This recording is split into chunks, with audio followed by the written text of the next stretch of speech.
저는 오늘 광야에서 얻어야 할 것이란 제목으로 하나님의 말씀을 여러분들과 함께 나누고자 합니다.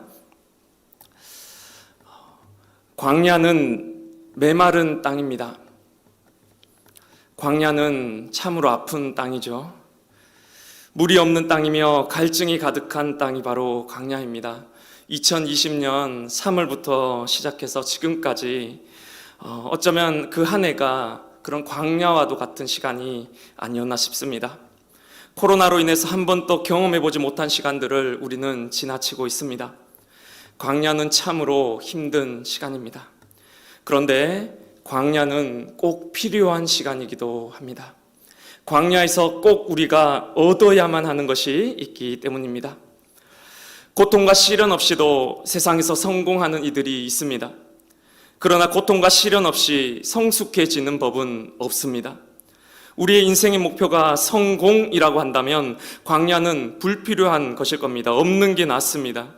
그런데 우리 인생의 목표가 성공이 아닌 성숙이라고 한다면 이 광야는 우리들에게 필수 과목이 된다라는 것입니다. 광야는 하나님을 만나기에 적합한 장소입니다. 모세는 왕궁에서 듣지 못했던 하나님의 음성을 미디안 광야에서 들었습니다. 야곱은 아버지 집에 평안히 거할 때는 하나님의 음성을 듣지 못했는데 그는 형 에서를 피해 달아나던 루스 광야에서 베델의 하나님을 만났습니다. 바알과 실라는 감옥에서 주님의 음성을 들었고 요한은 밤모섬에 귀양살이 갔을 때 하나님의 음성을 듣고 계시록을 썼습니다. 하나님이 이스라엘 백성을 광야로 보내셨습니다. 40년 동안 그 길을 걷게 하셨고 그 광야를 보낸 그 이유를 설명하고 있는 말씀이 바로 오늘의 본문 말씀입니다. 오늘 본문 신명기 8장 2절의 말씀을 다시 한번 다 같이 읽어보겠습니다. 8장 2절의 말씀입니다. 내 하나님 여호와께서 이 40년 동안에 내게 광야길을 걷게 하신 것을 기억하라. 이는 너를 낮추시며 너를 시험하사 내 마음이 어떠한지 그 명령을 지키는지 지키지 않는지 알려 하심이라. 한마디로 너를 시험받다라는 말입니다. 유혹한다라는 의미의 시험했다가 아니라 여기서의 시험은 테스트, 즉 중간고사를 봤다라는 말입니다. 우리가 학교에서 시험을 보는 근본적인 이유가 무엇입니까? 실력 향상입니다. 꾸준하기 위해서 시험을 치는 것이 아닙니다. 학생들을 괴롭히려는 목적으로 시험을 보는 것이 아닙니다. 중간 점검을 통해서 그동안 내가 배워왔던 것을 내 것으로 만드는데 그를 성장시키는데 시험을 치는 목적이 있다라는 말입니다. 너를 성숙시키기 위해서 내가 이스라엘을 광야로 보냈다라는 본문의 말씀입니다. 이어서 8장 5절의 말씀을 공동 번역으로 보면 이렇습니다. 너희 하나님 야훼께서는 사람이 자기 자식을 잘되라고 고생시키듯이 그렇게 너희를 잘되라고 고생시키신 것이니 이를 마음에 새겨 두어라 라고 했습니다. 자기 자식이 잘되라고 고생시키듯이 우리 잘되라고 하나님이 우리를 광야로 보내셨다라는 말씀입니다. 광야는 우리가 혼나는 곳이 아닙니다. 우리가 배우는 곳이며 우리가 성장하고 성숙하는 곳임을 잊지 않고 여러분들 기억하시기를 바랍니다. 그러면 너희 잘되라고 보낸 그 광야에서 나를 성장시키고 훈련시키기 위해서 보낸 그 광야에서 내가 얻어야 할 것이 무엇이겠습니까? 내가 광야에서 무엇을 배워야 되고 내가 광야에서 어떤 것을 익혀야 되고 내가 어떤 것을 마스터해야 된다는 뜻일까요? 8장 3절의 말씀을 다 같이 한번 읽어보겠습니다. 시작. 너를 낮추시며 너를 줄이게 하시며 또 너도 알지 못하던 만나를 내게 먹이신 것은 사람이 떡으로만 사는 것이 아니요 여호와의 입에서 나오는 모든 말씀으로 사는 줄을 네가 알게 하려 하심이니라. 아멘. 내가 광야에서 배워야 할 것이 무엇입니까? 내가 광야에서 얻어야 하고 내가 광야에서 마스터해야 될 한 가지는 바로 떡으로 살지 않고 말씀으로 사는 법을 내가 배워야 한다라는 것입니다. 즉 사는 법을 배워야 된다라는 말입니다. 우리는 하나님의 백성입니다. 여러분들 우리는 하나님의 자녀 맞지요? 여러분들 하나님의 아들이십니까? 하나님의 딸이십니까? 맞으시지요? 여러분 우리가 하나님의 자녀인 것을 정말로 믿으십니까? 그런데 왜 이렇게 사십니까? 그런데 왜 그렇게 염려하십니까? 그런데 우리가 왜 그렇게 걱정할까요? 그런데 왜 이렇게 우리가 두려워하고 있고 왜 그렇게 갈 바를 알지 못한 채로 흔들리고 있냐라는 것입니다. 하나님의 자녀가 되었지만 하나님의 자녀로 사는 법을 배우지 못했기 때문입니다. 아무리 내 신분이 왕자와 공주로 신분 상승이 되었다 한들 내가 이전에 평민일 때의 삶의 방식과 옛 습관을 그대로 갖고서 살아간다고 한다면 여전히 내 삶은 지옥일 수도 있다라는 것입니다. 이스라엘 백성들은 애굽을 탈출하며 홍해의 세례를 받고 하나님의 백성이 되었습니다. 홍해가 물 세례를 의미한다고도 하죠. 그런데 저는 성경을 읽다가 제 눈을 의심했습니다. 출애굽기 15장에 이스라엘 백성이 홍해의 바다를 건넜습니다. 엄청난 기적을 체험했습니다. 하나님의 백성으로 신분이 변화되었습니다. 그런데 채 1절도 지나지 못해서 그 성경 구절의 한 절도 넘기지 못하고 하나님을 원망하는 장면이 나옵니다. 이어서 16장에도 계속해서 원망이 나옵니다. 차라리 애굽에서 사는 것이 더 좋았다라고 원망하기까지 합니다.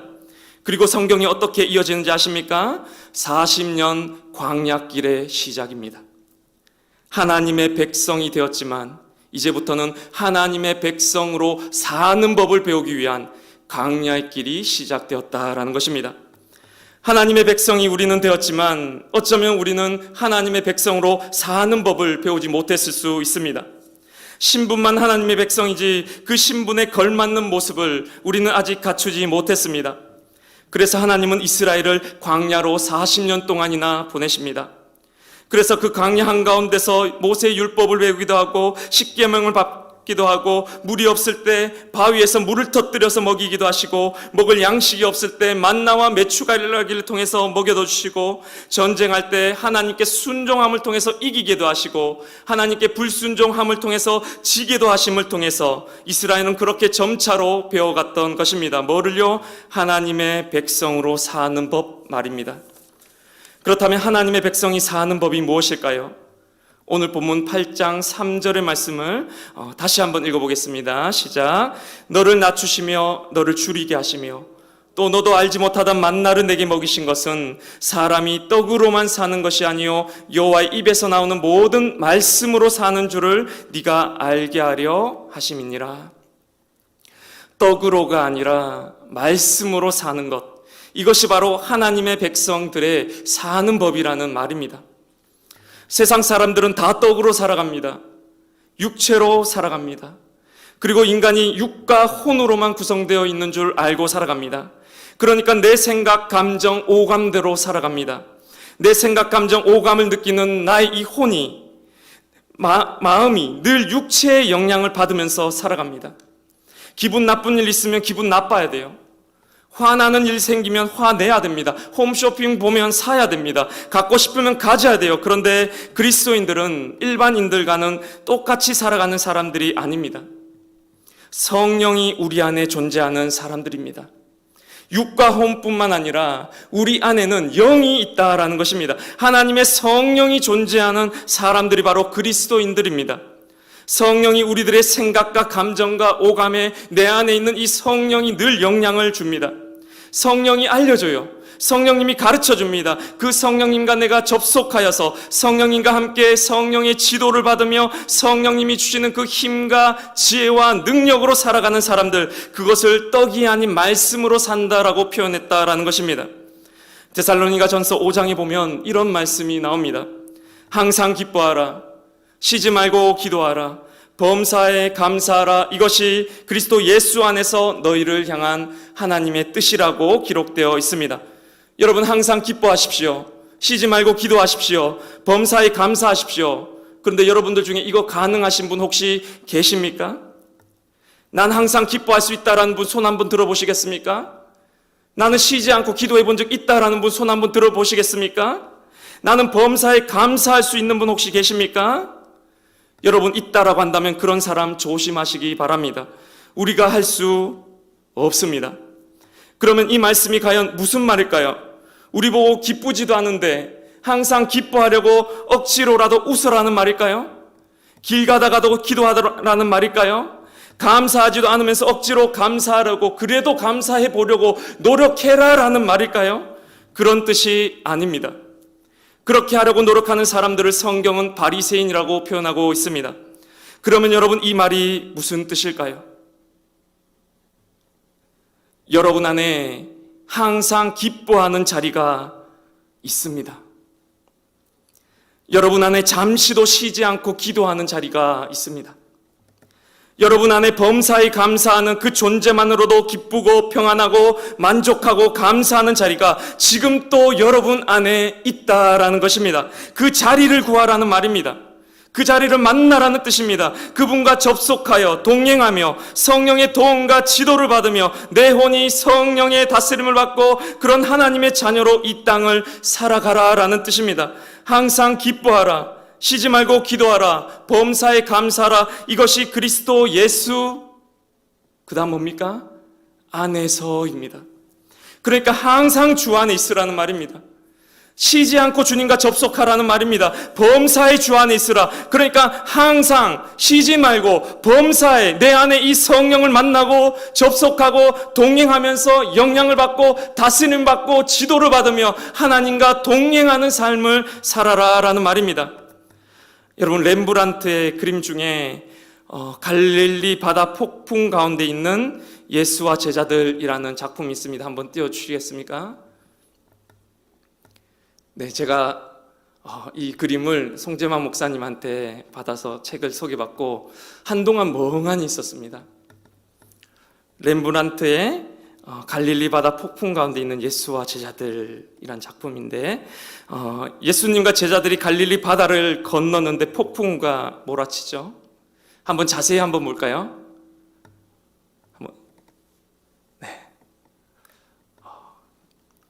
한번 감상해 보시기 바랍니다. 저 폭풍 속에서 누구는 저 폭풍에 집중해서 막 두려워 떨고 있고, 누구는 폭풍이 무서워서 깃발을 막 붙잡고 있고, 누구는 안 떨어지려고 발버둥을 치고 있고, 누구는 저쪽에 아래쪽에 토하고 있습니다.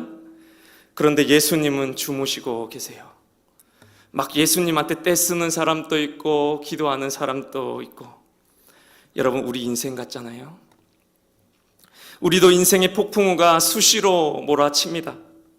여러분은 그때마다 어떠십니까? 막 폭풍우에 따라 이리 갔다 저리 갔다 일비하는 게 우리 인간의 모습이잖아요. 그래서 이 그림에 보면 아래쪽 가운데 파란색 모자 쓴 사람이 한 명 보십니까?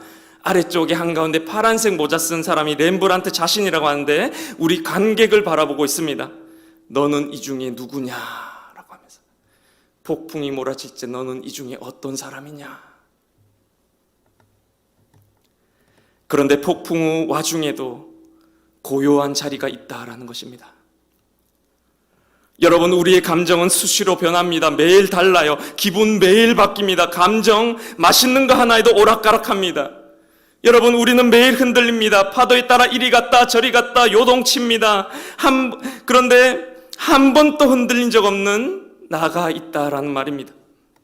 내 안에 한 번도 흔들리지 않은, 내 안에 한 번도 요동하지 않은 내 존재의 바탕 근원 대신 성령님이 우리 안에 계시다라는 말입니다. 그분을 만나라는 거예요. 그분을 찾으라는 것입니다. 그분을 내 안에서 만난 사람, 경험한 사람은 여러분 뭐라고 고백하게 되는지 아십니까? 내 존재의 바탕을 만난 사람은 뭐라고 고백하게 되냐면 아버지 이럽니다. 내가 이리로 흔들릴 때도 저리로 흔들릴 때도, 내가 두려워 떨 때도, 내가 연약할 때, 내가 눈물 짓고 내가 외로워할 그때도 나와 함께 계셨군요. 나를 지지하고 응원하고 계셨군요. 한 번도 나를 떠난 적이 없으셨군요. 아버지, 내가 알고 보니 남들이 말하는 그런 존재, 연약한 존재가 아니라, 늘 하나하나에 흔들리는 존재가 아니라 내가 바로 아버지의 자녀였군요. 내가 하나님의 백성이었군요. 내가 거룩한 하나님의 자녀였군요 라고 고백하게 된다라는 것입니다. 여러분, 그 자리가 천국입니다. 그 성령님을 만나야 한다라는 뜻입니다. 늘 파도가 몰려옵니다. 인생의 물결들이, 풍파들이 여러분 나를 위해서, 나를 향해서 쉬지 않고 몰려옵니다. 찾아옵니다. 내 배가 늘 흔들려요. 내 배 안으로 물이 막 가득히 넘실넘실 되면서 들어옵니다. 그런데 내가 탄 그 배에 예수님이 계시다는 말입니다. 예수님이 주무시고 계세요. 그 고요한 자리가 있다라는 것입니다. 그것을 잊지 마시기 바랍니다. 그 자리는 고요한 자리입니다. 그 자리는 항상 기쁜 자리입니다. 그 자리는 쉬지 않고 기도하는 자리입니다. 그 자리는 범사에 감사한 존재만으로도 늘 만족이 가득한 그 자리입니다. 그 자리에 접속하는 법을 배우고 성령님과 동행하는 법, 그 힘으로 사는 법을 배우는 것이 바로 떡으로 사는 것이 아니요 하나님의 말씀으로 산다라는 말씀의 뜻이라는 것입니다. 여러분, 그러면 우리가 어떻게 그 자리를 만날 수 있습니까? 여러분, 어떻게 내가 성령님과 접속합니까? 어떻게 해야지 내가 주님과 동행할 수 있을까요? 여러분, 잘 들어보시기 바랍니다. 그 방법은 바로 하나님께 맡기는 겁니다. 여러분, 지금 힘든 일, 죽겠는 일, 문제 여러분들 속에 지금 또 가득하시죠? 그거 한번 떠올려 보시기 바랍니다. 여러분, 광야입니다. 그런데 그거 하나님께 한번 맡겨보세요. 여러분들이 지금 갖고 있는 그 문제를 지금 하나님께 한번 맡겨보세요. 맡기셨나요? 되십니까? 맡기는 게 되십니까, 여러분? 맡기는 것이 그렇게 쉬운 것이 아닙니다. 맡겼는데 분명히 내가 맡깁니다라고 기도를 했는데 아직 불안하다, 아직도 염려가 조금이라도 된다라고 하는 것은 못 맡긴 겁니다. 여러분, 이거 쉬운 거 아닙니다. 여러분, 여러분의 미래와 인생과 문제와 앞날과 건강과 관계와 삶을 지금 또 나와 함께 계신 하나님께 한번 맡겨보세요. 제가 지금 불안이 한 번에 완전히 사라지게 된다라는 것을 말하는 것이 아닙니다. 그게 1분이라도 가능해야 된다라는 뜻입니다. 그게 맡기는 거예요. 내가 하나님께 온전히 맡기고 아무런 근심과 염려도 없어지는 그 상태가 1분이라도 될 때, 그게 10분이라도 될 때, 그게 아니 1초라도 될 때, 그때가 맡긴 것입니다. 여러분, 한번 실험해 보시기 바랍니다. 내가 정말 맡기고 쉴 수 있는지. 주님께 온전히 나를 맡기면 어떻게 될까요? 그 잠시 동안은 내가 쉴 수 있습니다. 여러분, 오늘 기도하러 오셔서 여기서 기도하시다가 온전히 맡기게 되면, 1분이라도 맡기게 되면 1분이라도 온전히 주님 품 안에서 평안을 누릴 수 있습니다. 이것이 1분이라도 되어야 하는데 이게 안 되면 믿음이 작은 것입니다. 한번 해보십시오. 되시는지. 겨자씨 한 알만큼의 믿음이라도 있어야 된다라는 말뜻이 바로 이것입니다. 1초라도 전부를 내가 맡기고 쉴 수 있는지 없는지를 오늘 이따가 기도하실 때 한번 실험해 보시기 바랍니다. 저도 이럴 때 막막해서 가슴이 답답하고 문제가 완전히 코앞에 닥칠 때가 있습니다.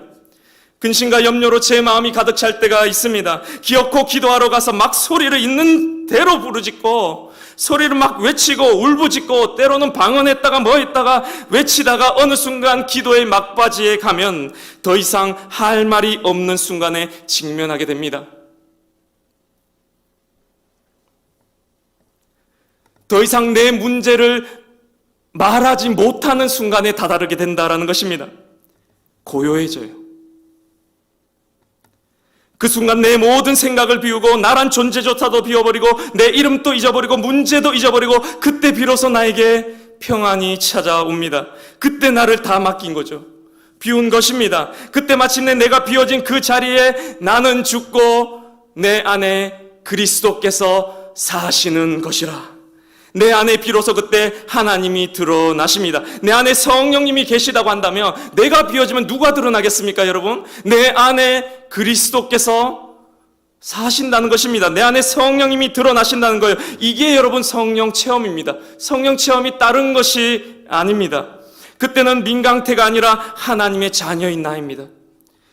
자아의 생각들, 에고의 생각이 아니라 성령의 생각들과 만나는 지점입니다. 내 육체의 생각과 소욕이 아니라 성령의 생각들과 성령의 소욕들이 떠오르는 지점입니다. 내 존재가 변화되는 지점입니다. 그렇게 맡기고 잠시 쉬었다가 변화된 모습, 변화된 생각, 변화된 존재로 다시 내려놓았던 짐을 들고 가는 겁니다. 짐 놓고 가시면 안 됩니다. 교회에 짐 놓고 가시면 안 됩니다. 기도만 하면서 환상 속에 사시라는 말이 아닙니다.